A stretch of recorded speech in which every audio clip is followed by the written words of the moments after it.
오늘 말씀의 제목 따라해 보실까요? 그가 살아나셨다.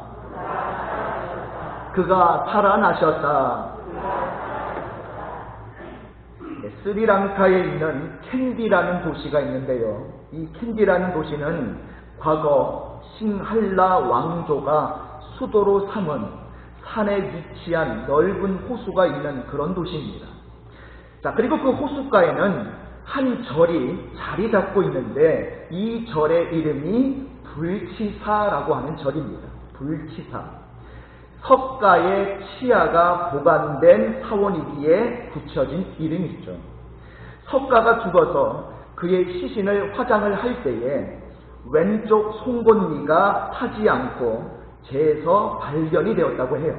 그래서 그 치아를 성스럽게 모시고 그래서 그 절을 불치사라고 이름을 붙인 것이죠. 많은 사람들이 이 부처의 치아를 성스럽게 여겨서 그것을 찾고 있다고 합니다. 자, 이슬람교의 사람들이 꼭 해야 하는 성지 순례 장소 가운데 하나가 사우디아라비아에 있는 메디나라는 곳입니다. 자, 그곳에는 그린돔이라는 곳이 있는데 이곳에는 이슬람을 창시한 이 모하멧의 시신이 안장되어 있는 바로 그런 곳이에요. 많은 사람들이 이 세상에 큰 영향력을 미친 사람들의 그 죽은 시체의 일부나 시신을 성스럽게 여기고 그것을 방문해서 그 업적을 기리고 있습니다. 그래서 사람들은 훌륭한 사람들의 죽음의 흔적을 중요하게 생각합니다. 예수님도 이 땅에 계실 때에 죽음을 경험하셨죠. 하지만 예수님은 이 땅의 죽음의 흔적을 남기지 않으시고 도리어 부활 생명의 흔적을 남겨두셨습니다. 예수님은 죽으신 지 사흘 만에 부활하셨습니다. 예수님의 죽음을 알리던 무덤은 비었고 도리어 예수님의 다시 살아나셨음을 증거하고 있는 것입니다. 그리고 우리가 고백하는 사도신경에도 이를 믿음으로 고백하고 있죠. 장사된 지 사흘 만에 죽은 자 가운데서 다시 뭐 하셨으며? 살아나셨으며 할렐루야. 주님의 살아계심을 날마다 믿고 고백드리고 있는 것이죠. 오늘 이 부활절 예배를 드리면서 예수님의 부활의 고백이 우리에게 주는 의미를 살펴보도록 하겠습니다. 자, 먼저 예수님이 다시 사셨다라는 것은 예수님의 죽으심을 전제합니다. 죽으셔야 부활하실 수 있기 때문이죠. 예수님의 죽으심이 다른 사람의 죽음과 어떤 차이가 있을까요? 예수님은 사람들의 죄를 대신 지시고 그 죄의 대가를 치르시기 위해서 죽으신 것입니다. 그리고 예수님은 이 십자가의 죽으심을 통해서 진정한 죄의 대가가 무엇인지를 알려주셨죠. 예수님께서 치르신 죄의 대가는 단순히 육신적으로 고통받고 죽는 것을 의미하는 것이 아닙니다. 죄의 대가는 하나님 아버지와의 관계가 끊어지는 것이었습니다. 예수님께서 십자가 위에서 자신의 그 죽음이 임박했을 때에 하늘을 향해서 이렇게 크게 소리를 지르시죠. 나의 하나님, 나의 하나님, 어찌하여 나를 버리셨나이까? 예수님의 영원한 그 존재의 시간 동안에 가장 괴로웠던 때가 바로 하나님 아버지로부터 버림받아 그 관계가 단절되었던 십자가 위에서의 순간입니다. 예수님은 자신을 따르던 제자들과 사람들에게 배신을 당하고 버림을 당하셨어도 그것 때문에 그토록 괴로워하지는 않으셨습니다. 채찍에 맞아 살이 찢어지고 피를 흘려도 그렇게 괴롭게 울부짖지 않으셨습니다. 그런데 십자가 위에서 죄의 대가인 영적인 죽음, 곧 하나님과의 단절을 경험하실 때에 그토록 괴로워하셨고 하늘을 향해서 울부짖으셨던 것이죠. 그리고 예수님은 하나님과의 단절된 상태로 죽으셔서 우리의 죄의 대가를 대신해서 치러 주신 것입니다. 하나님과 단절된다는 것은 하나님이 계시는 하나님 나라를 경험하지 못하게 된다는 것. 하나님과의 단절은 하나님이 계시지 않는 지옥에서 영원토록 형벌을 받게 된다는 것입니다. 그런데 예수님께서 그 무시무시한 죄의 대가를 대신 치르셨고 이제 그로 인해서 예수 그리스도를 믿는 자들은 하나님과의 단절된 삶이 아니라 영원히 함께하는 삶을 살게 된 줄로 믿습니다. 그러기에 우리가 이 세상에서 가장 괴로워해야 할 것은 바로 하나님과의 관계가 멀어지고 단절되어지는 거예요. 우리의 삶에 여러 가지 괴로운 순간이 있죠. 돈이 없어도 괴롭고 몸이 질병으로 고통받아도 괴롭습니다. 학교 성적이 좋지 않아도 괴롭죠. 또 가족이나 친구, 이웃들과의 관계가 불편해지면 그것도 괴롭죠. 하지만 무엇보다 가장 괴로워해야 할 것은 하나님과의 관계가 멀어지는 것입니다. 하나님과의 관계가 멀어지고 단절되는 것은 바로 우연한 일이 아니라 근본적인 원인은 죄 때문에 그런 거죠. 그러기에 예수님을 따르는 백성들은 하나님과의 친밀한 관계를 위해서 더욱 집중하고 힘쓰며 살아야 하는 것입니다. 자, 그런데 예수님은 돌아가시기 전에 자신의 죽음에 대해서 예언하시면서 동시에 부활에 대해서도 말씀하셨죠. 죽은 지 3일 만에 반드시 다시 살아나실 것을 예언하셨습니다. 그런데 안타까웠던 것은 예수님이 돌아가시던 당시에 그 예수님의 예언의 말씀을 믿고 예수님의 부활을 기다렸던 사람이 한 사람도 없었다는 거예요. 단지 대제사장들과 바리새인들이 빌라도에게 가서 이런 말을 하죠. 주여, 저 유혹하던 자가 살았을 때에 말하되 내가 사흘 후에 다시 살아나리라 한 것을 우리가 기억하노니 라고 말을 합니다. 예수를 십자가에 못 박게 했던 사람들은 혹시라도 예수님의 제자들이 와서 예수님의 시체를 도적질해가지고 몰래 빼돌려서 예수가 부활했다고 거짓말을 퍼뜨려서 사람들을 혼란스럽게 할까봐 그것 때문에 걱정을 해서 빌라도를 찾아갔던 거죠. 그런데 정작 예수님의 제자들은 어떠했습니까? 그들은 예수님께서 다시 살아나실 것이라는 말씀을 믿지 못하고 예수님을 죽인 유대인들을 두려워해서 오히려 숨어 지내고 있었던 거죠. 그들은 죽음의 두려움 속에 사로잡혀 있었던 것입니다. 오늘 여인들이 예수님의 무덤을 찾아간 것도 부활의 예수님을 만나러 간 것이 아니죠. 죽어있는 예수님의 시신을 만나러 간 것입니다. 예수님의 시신이 썩어서 악취가 나는 것을 막기 위해서 향품을 시체에 바르기 위해서 찾아간 것이죠. 그 여인들은 무덤에 가면서 걱정했던 게 뭡니까? 예수님의 무덤을 막고 있는 커다란 돌에 관한 것이었습니다. 돌을 치워야 죽어있는 예수님의 시신을 만날 수 있기 때문이죠. 예수님께서 그토록 자신의 부활을 말씀하셨지만 그 말씀을 기억하며 예수님의 부활을 기다리던 사람은 한 사람도 없었습니다. 그런데 그 여인들은 죽으신 예수님의 시신을 만나러 갔다가 뜻밖의 소식을 듣습니다. 바로 예수님께서 다시 살아나셨다라는 거예요.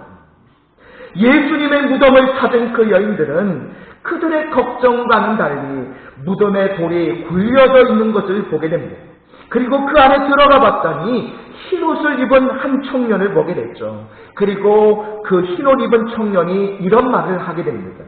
우리 마가복음 16장 6절을 같이 읽겠습니다. 시작. 청년이 이르되 놀라지 말라. 너희가 십자가에 못 박히신 나사렛 예수를 찾는구나. 그가 살아나셨고 여기 계시지 아니하니라. 보라, 그를 두었던 곳이니라. 아멘. 하나님의 천사가 그 여인들에게 예수님의 부활을 알려준 겁니다. 예수님의 예언의 말씀이 온전히 성취되었음을 말하고 있는 거죠. 예수님께서 이 땅에 오신 것은 우리의 죄를 담당하시기 위해서 십자가에 죽으시기 위해 오신 것입니다. 그렇기에 그 죽으신 사건으로 그 모든 죄의 대가를 치러주신 것입니다. 예수님께서 이 땅에 오신 사명을 온전히 십자가 대속제물로 완수하신 거죠. 그런데 예수님은 그 죽음의 무덤에 계속해서 머물러 계시지 않으셨습니다. 죽음에서 부활하신 것입니다. 우리는 부활하신 예수님을 통해서 바로 사탄의 죽음의 권세를 이기신 승리하신 예수 그리스도를 보게 되는 것입니다. 예수님이 죄의 대가로 십자가에 죽으셨을 때에 마치 사탄의 사망의 권세가 예수 그리스도를 이긴 것처럼 보였습니다. 죄의 권세가 하나님의 아들까지 죽일 정도로 강력한 것처럼 보였습니다. 그런데 예수님께서 그 죽음의 대가를 치르시고 영원히 죽으셨느냐 하면 그렇지 않습니다. 하나님과의 관계가 영원히 끊어졌느냐 하면 그렇지 않은 거예요. 도리어 그 죽음의 권세를 끊으시고 다시 부활하신 것입니다. 사도 베드로가 사도행전 2장 23절 24절에서 예수님의 부활에 대해서 이렇게 선포하고 있습니다. 우리 2절 말씀 같이 했습니다. 시작. 그가 하나님께서 정하신 뜻과 미리 아신 대로 내준 바 되었거늘 너희가 법 없는 자들의 손을 들려 못 박아 죽였으나 하나님께서 그를 사망의 고통에서 풀어 살리셨으니 이는 그가 사망에 매여 있을 수 없었습니다. 아멘. 하나님께서는 죽음의 대가를 다 치르신 예수 그리스도를 사망의 권세 아래 두신 것이 아니라 그 사망의 권세에서 자유케 주셨습니다. 사탄은 더 이상 예수 그리스도를 사망의 권세로 붙잡아 둘 수가 없었습니다. 하나님의 생명의 역사가 사탄의 사망의 권세를 이기는 것입니다. 죄의 권세를 이기는 것입니다. 이 땅에서 우리를 하나님과의 관계 속에서 끊을 존재는 없습니다. 우리가 예수 그리스도의 이름으로 믿음으로 하나님께 나아갈 때에 우리는 사망의 권세를 이기며 두려움이 아니라 담대함 가운데서 이 땅을 살아갈 수가 있는 것입니다. 예수 그리스도를 믿는 이들은 더 이상 이 땅에서 역사하는 사망의 권세의 두려움 가운데서 사는 이들이 아닙니다. 그 죽음의 권세를 넘어서 살아가는 존재들이에요. 하나님께서 예수 그리스도를 통해서 우리에게 그 주신 생명을 오늘도 우리가 온전히 받고 누리고 있음을 믿고 확신하면서 살아가야 하는 것입니다. 아프리카 우간다에는 1971년에 대통령이 되었던 이디아민 대통령이라는 사람이 있었습니다. 이디아민 대통령은 군사 쿠데타로 정권을 잡았고 대통령 기간 동안 강력한 독재 정치를 하면서 자신의 적대자들을 숙청하기 시작을 했죠. 약 3,000명의 정치인과 군인을 죽였고 우간다 국민들은 그의 폭정으로 인해서 큰 고통을 당하게 됩니다. 그래서 사람들은 이디아민 대통령을 검은 히틀러라고 부를 정도였습니다. 그런데 그 당시 이 우간다의 가장 큰 교회를 담임하고 있던 피터 샘 판디 목사님이라는 분이 계셨는데 이 목사님도 이디아민 정권에 맞서 싸웠기 때문에 항상 대통령의 표적이 되고 있었어요. 1973년 부활절 아침에 총으로 무장한 사람들이 교회에 쳐들어오게 됩니다. 그리고 목사님을 향해서 총을 들이대요. 그때의 목사님은 빙글에 웃으시면서 그들에게 이렇게 말을 합니다. 저는 이미 각오하고 있었습니다. 하지만 저에게 잠깐 기도할 시간을 주시고 그 이후에 죽여도 늦지 않을 것입니다. 라고 말을 했어요. 그리고 목사님은 조용히 십자가에서 예수님께서 하셨던 그 기도를 하고 이제 그 기도대로 이들을 위해서 기도를 하는데 이렇게 기도를 해요. 하나님 아버지, 이 사람들은 자기들이 무슨 짓을 하고 있는지 알지 못합니다. 그러니 이들을 불쌍히 여기시고 이들의 죄를 용서하여 주시옵소서. 그렇게 간절히 기도를 했습니다. 목사님은 그렇게 기도를 마치고 죽을 때를 기다리고 있는데 그를 죽이려고 찾아왔던 사람들은 그 목사님의 모습을 보고 목사님, 기도해 주셔서 감사합니다 라고 말을 하더니 그냥 가버리는 거예요. 예수 그리스도의 부활의 생명을 믿는 사람들은요, 가장 두려운 죽음의 위협도 예수 그리스도를 믿음으로 승리하게 되는 것입니다. 우리의 삶에 아무리 어렵고 힘든 일이 있다고 할지라도 우리가 이 세상의 것으로 두려워하지 않을 수 있는 것은 예수 그리스도를 살리신 그 하나님의 부활의 능력이 우리와 함께 하시기 때문인 줄 믿습니다.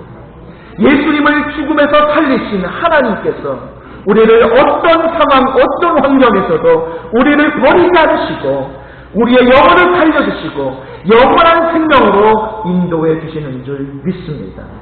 말씀을 정리합니다. 예수님은 죄의 대가가 단순히 육신의 고통과 죽음이 아니라 하나님과의 영적인 단절임을 십자가에서 보여주셨습니다. 예수님은 우리를 대신해서 죄의 대가를 치르시고 우리의 죄로 인해 단절되었던 하나님과 우리의 관계를 다시 회복시켜 주셨습니다. 그래서 하나님과 함께 영원한 생명을 누리며 살아가게 된 줄로 믿습니다.